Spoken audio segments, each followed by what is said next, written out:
to our next battle, and here is a smoke show about to happen. Diogo Correia, I watched him during the break between qualifying and then top 32 come in with the engine exploding all over the place with steam and smoke and everything. They haven't put a spare engine in this car this weekend, and I don't even know how long that car is going to last. And he goes up against Andreas Vasiliauskas, who also had to put an engine in the car this weekend. I mean, talking these are 800-900 horsepower engines being built in the paddock. Both of these teams have had to do that over the last 2 days. Will those engines survive the next 2 minutes or so? We're about to find out. Well, Diogo Correia's car in absolute tatters at the moment, and Andreas Vasiliauskas' his BMW looking pristine as always. Correia fires in though, looking strong. The Portuguese driver just wanders out of outside zone 1. That's going to go down. Oh, and look at Vasiliauskas through the smoke. He comes down up onto the door. They come past the judging tower. More smoke thrown in the face of Vasiliauskas as Vasiliauskas looks to jump onto the back bumper of Correia's car. Correia nice into outside zone 6. Vasiliauskas sees the door open, goes for the opportunity, and there he is right onto the side of Diogo Correia's car. Well, you know what? You look at these two drivers and you look at Diogo Correia and you say he's the lesser experienced of the two. He's the newer coming to the championship. He was here debuting last year and he actually looked a lot more comfortable out there. Andreas Vasiliauskas, even though he's got a phenomenal machine, shortcutting the track in the chase position. You can see trying to dive through, not as much angle as Correia in the lead. And Correia, once that engine's working, he's incredibly strong, but keeping it working seems to be the problem this weekend. Same for Vasiliauskas. He's put an engine in that car. I'm not sure it's 100%, but by the end of the run, Vasiliauskas is definitely in the conversation. Correia, though, making no mistakes, I think taking an advantage here to the second half of the battle. Yeah, I'm inclined to agree with you there, Dave. Diogo Correia looking strong out front. Not too many mistakes, just a few outside zones missed, not the perfect lead line. What I love about this is that it's running a BMW running a Mercedes engine, and it is a Mercedes SLK engine with about, 1100 newton meters of torque. Yeah. And I've never heard of anything quite like it. And when it blows up, I kind of go, it seems like it would blow up because but I don't know how they keep this thing running. It's a very experimental setup, and it's working really well for him right now. He takes the advantage in the second half of the battle.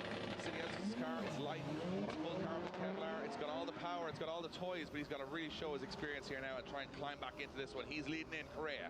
Yeah, he certainly is. Down he comes, and Correia leaves a little bit of room to manoeuvre. As Vasiliauskas puts down the hammer, he lifts the front wheel off the tarmac, now starts to get into it. Diogo Correia starting to make a few mistakes, no proximity, shortcuts the track. Vasiliauskas not on the nicest lead line into outside zone 5, and now comes Diogo Correia. Both guys out of outside zone 6. The door open, Diogo Correia not taking the opportunity to gain any proximity.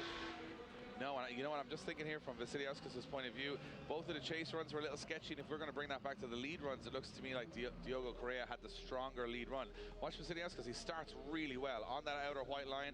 He's absolutely perfect, but as he transitions back, things just start to fall apart. Comes away from the outer zone a little too early, a little snappy on the transition, barely getting a wheel in there, and just as we come down to this outer zone, he's pulling a huge gap, but missing those zones, and that's the most important thing. You've got to be on those zones. He barely clips that outer zone, and when we get back again here, he's on like a very kind of strange transition and misses that outer zone almost again. So the judges will be looking at that lead run, saying, did he give Correia enough of a chance, or was he shortcutting the track?